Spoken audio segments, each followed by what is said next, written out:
you watch thousands or countless of YouTube videos out there on how to manage your time well, or it's making you anxious on what to prioritize, or you're probably just like me who has tried all these smart strategies but it didn't work out. The truth is, we've all have 24 hours in a day, whether you're Elon Musk, Mark Zuckerberg, all the hard-working people out there. Question is, are you able to tick off everything on your to-do list? Hard, isn't it? Hey guys, Shoutout here. Welcome back to my channel where I help entrepreneurs and creators just like you get discovered and paid. In today's video, I'm going to share with you the top 10 time management skills no one tells you that even I wish I knew before I started. Now, I have read every productivity books out there, listened to podcasts, but today I'm gonna spill all the tea on what really worked for me and how you can implement it to your skills. By the end of this video, you are guaranteed to walk away with steps you can implement today to elevate your life and manage your time better. So if you guys are interested in that, let's hop on to the first step.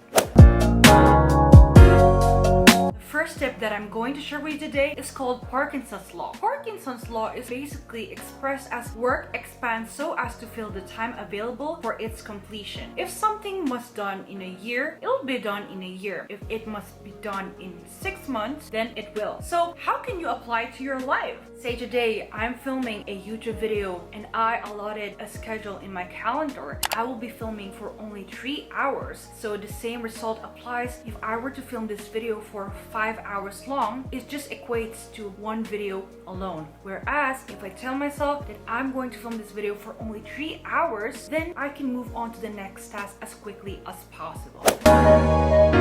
On to the second tip. This app is life-changing. Unfortunately, they won't be able to sponsor this video today, but I would highly recommend you get this app called Blinkist. This is an app that is non-fiction and it summarizes your book for at least 10 to 15 minutes. That way you don't have to listen to an entire audiobook for an hour or two. I have been using it for a year now. You can listen to it while you're driving on your way to work, walking by the street, working out, or doing your household chores. I wouldn't trade this for anything else. Blinkist is the way to go if you want to save time and you don't want to spend hours listening to an audiobook.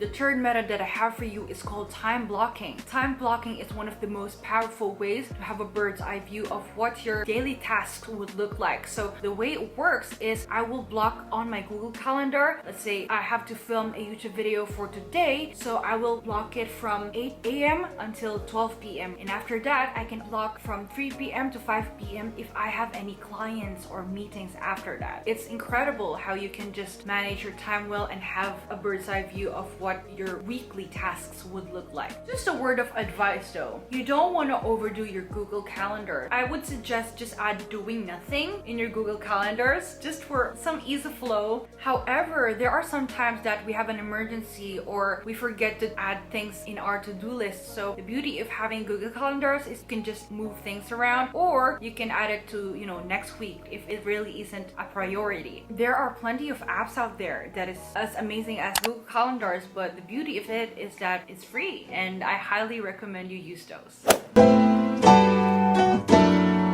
So the fourth method that I have for you is called Pomodoro technique. Now the way it works is you have to time yourself for 25 minutes, and within that 25 minutes of intense focus, you can then set your timer for another 5 minutes for your break. This way, when you set your break time for only 5 minutes, you don't have to go overboard with getting distracted, scrolling through Instagram, TikTok, and all the apps out there. How do I find it effective? Well, it limits the amount of distractions you might have. In that way, you can focus on the task you have in front of you. So really, I would recommend this to any student who is preparing for a big exam. It works really well. A bonus tip for you though, get someone in your household, if they're willing, to remind you of what tasks you have to do in a certain time frame.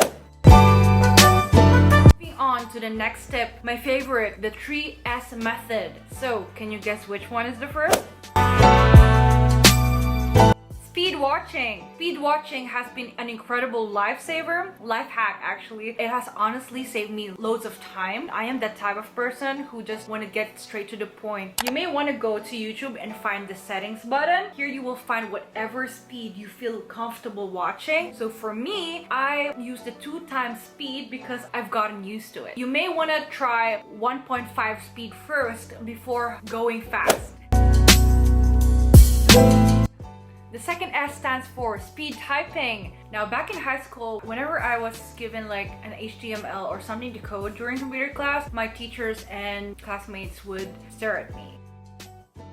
Because whenever there is like, oh, you have to finish this task for an hour, I would finish literally at like less than 30 minutes to get the task done. So the secret is I was using this CD called Mavis Beacon Typing Teacher 9, and it has been incredible to save loads of time whenever I'm doing any computer work. Right now, to keep up with the pace, I am practicing with 10fastfingers.com. That has incredibly upped my game when it comes to typing speed, because before I had 75 words per minute, but right now, since I am practicing even once a week or once a month, it had drastically increased to 94 words per minute. If you guys are interested in increasing your typing speed, I would recommend you go to the website 10fastfingers.com and try to practice once a week.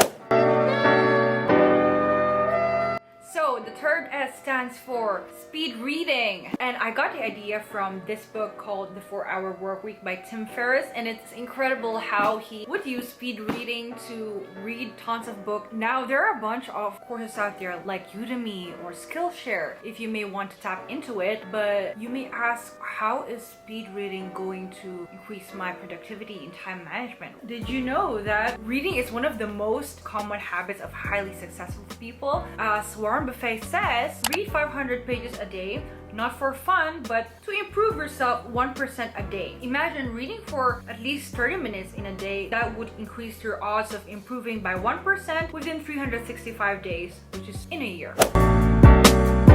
Moving on to method 8, keep a journal beside you where you can brain dump all the incredible ideas you have in your head, because you'll never know when you'll have a light bulb moment. It has saved me tons of time when I had a lot of, ideas dinging inside my head and I have to write all the notes down. But now we have technologies, right? So just go in your phone and pull out your note, brain dump all the creative ideas you have in mind. It's just an easy way to access all your ideas. Having notes is life-changing, really. These light bulb moments can happen when you are eating, having a coffee for breakfast, or moments in the shower. But I'm not telling you to bring your phone in the shower. What I'm trying to say here is just keep your notes beside you, because you'll never know when you're gonna have a light bulb moment. Yeah, I would highly recommend just have your notes where it's easily accessible. Alright, moving on to method number 9, learn a new language. Now, I cannot stress this enough. It has saved me countless of times whenever I have to communicate effectively and efficiently that I don't have to take out my translator. Honestly, game changing. As they say, learning another language is not only learning different words from the same things, but learning another way to think about things. So my advice to you is to pick a language that is universal and stay consistent with it. Now I use an app called Duolingo just to keep up to date with the new phrases or words that is being used as of now. Or you might as well get a friend who is already fluent and practice with them. Moving on to method number 10, learn when to say no. When you're saying yes to other things, you are saying no to other commitments. At the end of the day, ask yourself these questions. What certain task wouldn't require my attention that I can outsource or delegate? 2. If I only had one day to live, which is today, what would I prioritize? 3. What would take up much of my time that I can do today so it wouldn't be a burden over the next few weeks? As Tim Ferris says, focus on being productive instead of being busy. In today's video, I want to give a quick shout out to Samil on Instagram. And if you guys find any of these tips helpful, make sure to tag me on my Instagram stories at HaineUdin for a chance to get featured on my next video. Now, while you wait for next week's video, make sure to hit that notification bell so you get notified every time I post. Don't forget to smash that like button to help the algorithm. Subscribe to my channel down below so you don't miss out on the good stuff. Now, thank you guys for watching, and I'll see you in the next one.